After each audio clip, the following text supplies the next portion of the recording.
Hey guys, welcome back to the channel, and that's my beautiful Dominar Explorer. It just got repainted and I'm waiting the graphics for it.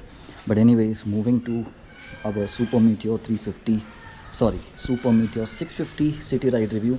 I already shot multiple clips on it, but all my clips were damaged because somehow this adapter, the old adapter, was damaged, and it didn't have any clear audio on it. I shot a long ride review also. I'd been to Lonavala, not long, but yes, how it performs on the highway.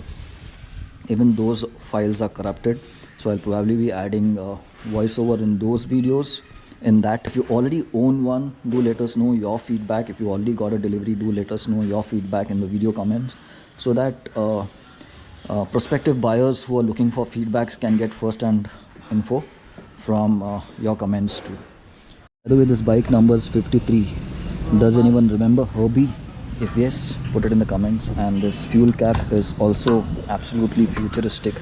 You know, there is no chance of water entering it. It's got a nice rubber over here, and it opens really nice.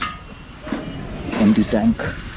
Very nice feature in this trip meter. It shows the range traveled. It's got trip F like my Apache.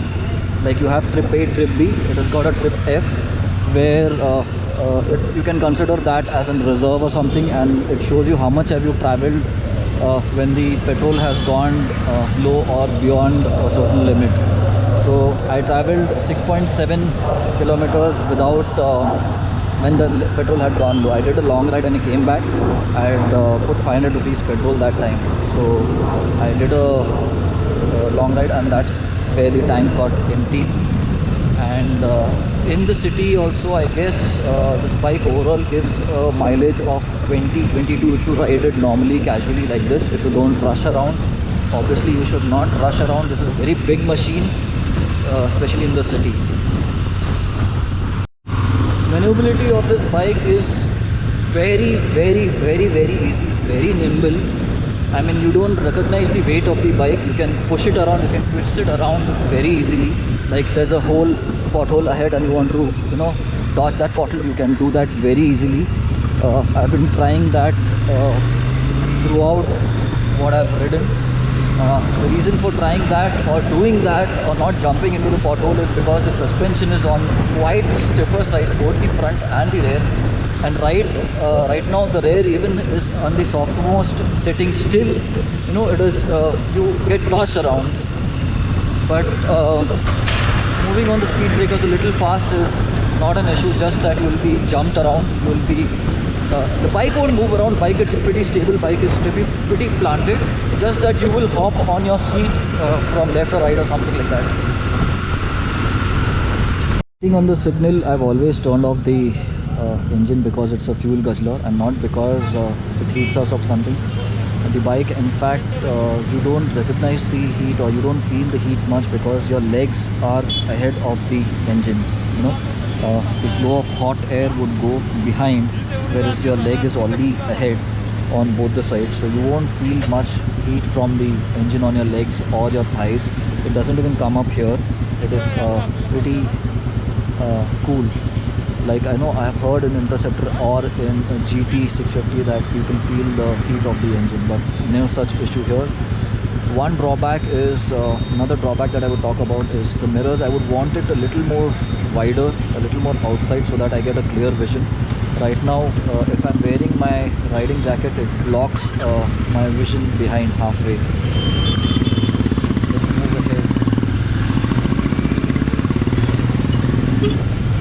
Horn is a bit funky, it doesn't sound loud. I would have wanted a louder horn. This is what I was talking about. You can push around the bike very easily, maneuver it very easily. Regarding the overall comfort, riding comfort of the bike, the saddle height is quite less, so a short heightened person can easily sit and maneuver the bike. But for the first 2 days, I had a difficult time or a hard time reaching out to the handlebar because I was feeling it is quite far, and even my legs, I was not comfortable keeping it on the front side, probably because I'm not used to riding the cruiser style. I have hardly ridden any cruisers. Even Avengers, if I've ridden it, it's just for basic test rides or moving somewhere in the city, friend's bike or something. So a big cruise bike with such a riding position, I've not sitting for long. So short guys might have trouble reaching the gear lever on the right, on the foot peg. On the left, on the foot pegs. Or the brake lever on the right hand side. Even the handlebar, I feel it is little more far. I would have felt a lot more comfortable if it was a little 2 inches closer to me. Maybe RE comes out with handlebar as accessories, cruiser handlebars as accessories that we have seen on Harleys and all, which are up to here or something. I'm not sure if the clutch, if the gear lever and the brake levers at the bottom, at the foot, can be adjusted, but you'll have to get used to it. Speaking about the clutch on the bike and the gear shifts, clutch is super light. It is not at all heavy as compared to a 650cc bike.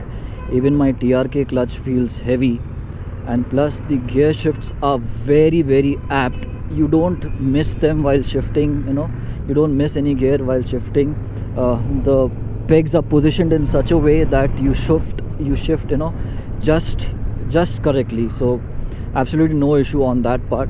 And plus if you look at the levers, if you look at the clutch and the gear levers, they're obviously adjustable from this side, so you can adjust the reach, but they are also thicker than normal levers. Normal levers would be like 1 centimeters in height, okay, not this length but this height, but these levers are like 1.5 centimeters or something over here, this length. So when you're pulling the lever for clutch or for brake, you get a very good firm grip, and that helps build up confidence while riding the bike. So big plus point from RE for this. Again, there are very, very, very minor vibrations that have started today maybe on this bike. I'm guessing because this is a brand new bike and this has not done any oil change. It has just done 820 kilometers while I'm riding right now. I got it somewhere at 570 kilometers or something, and of course the chain also has gone dry, so that's why I feel some vibes in the bike, in the handlebar right now, but nowhere in the engine, nowhere in the panels, nowhere any panel vibrates, nothing happens, no kind of wobbling, rattling, nothing. Absolutely beautiful, smooth, very nice finish, and a very nice feedback you get while riding. Speaking about the brakes also, they're very, very, very sharp. If I want to stop by that yellow bar, if I brake here, the bike will stop. If I abruptly brake also, I didn't try that right now because there are vehicles behind, but if I hit the brakes very sharp, the bike will stop very nicely, very fast. Brakes are really nice. So let me try now. Look at this, very sharp brakes. Even the tire grip is very nice. The Seat that Enfield has given, the Royal Enfield has given on this bike, is really, really nice. It has got very, very nice firm grip. Of course, I don't know about wet conditions right now because I don't have any. I didn't ride in the rains that were there right now around in Pune. But yeah, brakes and overall tire grip and all is really nice. I tried to pass multiple speed breakers, but so far I haven't touched. Right now I'm double seat. Let me try this one. No, it did not touch here too. Of course I was slow, and usually such big speed breakers you need to try and be slow. A small one like this, you can just hop on and it's all right. This is the off-road patch, or a bad patch that I was talking about at the start of the video, where how does the bike perform. So if you are trying to keep a good speed, you will be tossed around. You can see that my voice also is getting modulated, it's getting cut because the bike is jumping around, and obviously I'm jumping around with it. So on bad patches, the bike does get tossed around. Not tossed around, but you would hop on the bike. and the ride would be a bit uncomfortable. Yo, fish. Oh, God. So guys, that was an overall feedback of the bike in bits and pieces, like how it performs in the city and all. Does it get hot or not, and what is the suspension kind of and all, etc, etc, how much fuel efficiency you get and all. Apart from that, if you have any questions, do let me know, put them in the comments and I'll try to answer them at the earliest. Thanks for watching. See you in a new video very soon. Like, share, subscribe.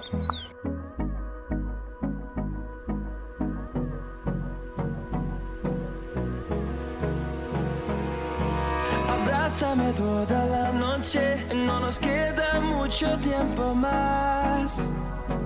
No quiero perder lo que queda. Seguimos siempre la pasión.